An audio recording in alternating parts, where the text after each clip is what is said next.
क्या भगवान सिर्फ भांग की नशे में थे या गहरी समाधि में? यह सत्य जानते ही आपको भक्ति की परिभाषा हमेशा के लिए बदल जाएगा। इसलिए वीडियो को अंत तक जरूर देखें।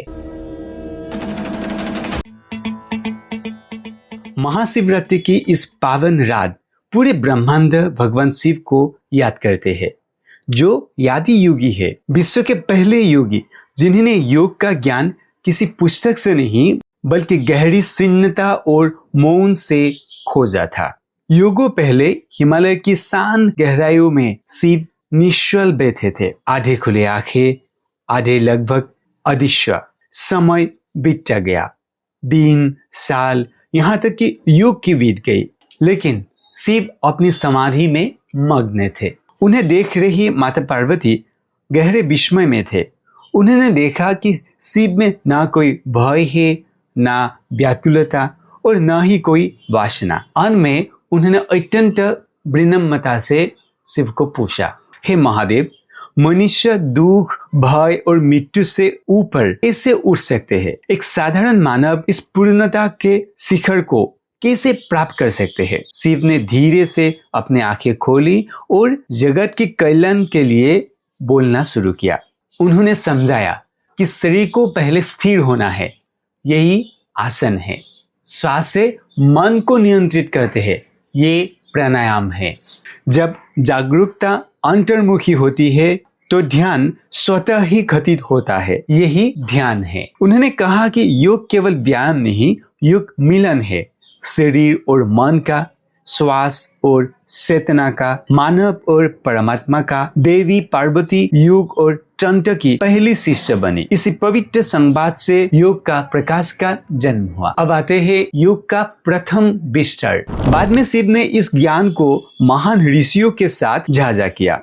जब महादेव ने महसूस किया कि मानवता इस ज्ञान के लिए तैयार है, तब उन्होंने 7 साधकों यानी सप्तर्षियों को योग की दीक्षा दी। पौराणिक मान्यताओं के अनुसार कैलाश पर्वत के पास कांति सरोवर की तट पर ये दीक्षा दी गई थी और वो 7 ऋषि थे: वशिष्ठ, विश्वामित्र, अत्रि, भारद्वाज, गौतम, जमदग्नि और कश्यप। इन 7 ऋषियों ने बाद में योग के ज्ञान को दुनिया के कोने कोने तक पहुंचाया। उन्होंने लोगों के स्वभाव, जलवायु और संस्कृति के अनुसार योग को डाला। इसलिए योग का मार्ग अनेक है, लेकिन स्रोत केवल एक है। अब आते हैं महर्षि पतंजलि का योगदान। कई वर्ष बाद एक महान ऋषि का आगमन हुआ, जिनका नाम है पतंजलि। याद रहे, पतंजलि ने योग का निर्माण नहीं किया था, योग पहले से मौजूद था, लेकिन पतंजलि ने जो किया वह अत्यंत महत्वपूर्ण था। उन्होंने योग को एक व्यवस्थित रूप दिया। उन्होंने प्राचीन शिक्षाओं को एकत्रित किया और उन्हें स्पष्ट एवं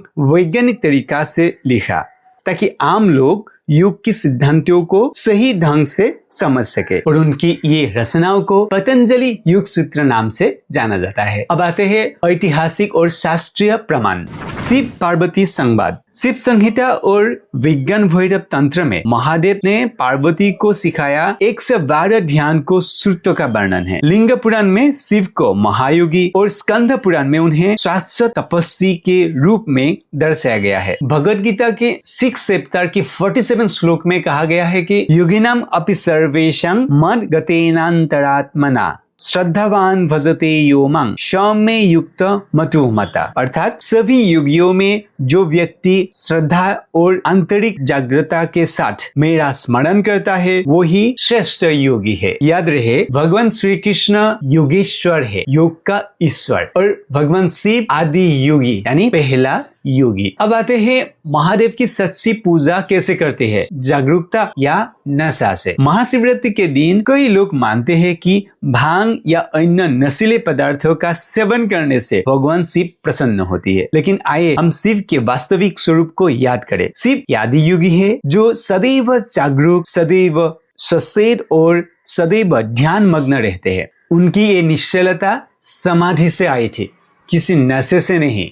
शिव या कोई महान ऋषि ने हमें कभी भी नशे करने का शिक्षा नहीं दी थी। उन्होंने हमें अनुशासन, प्राणायाम और मन की पवित्रता सिखाई। नशा मन को डाल बना देते हैं, जबकि योग मन को निर्मल और स्पष्ट बनाते हैं। महाशिवरात्रि केवल एक त्योहार नहीं बल्कि आत्मा जागरण की रात है।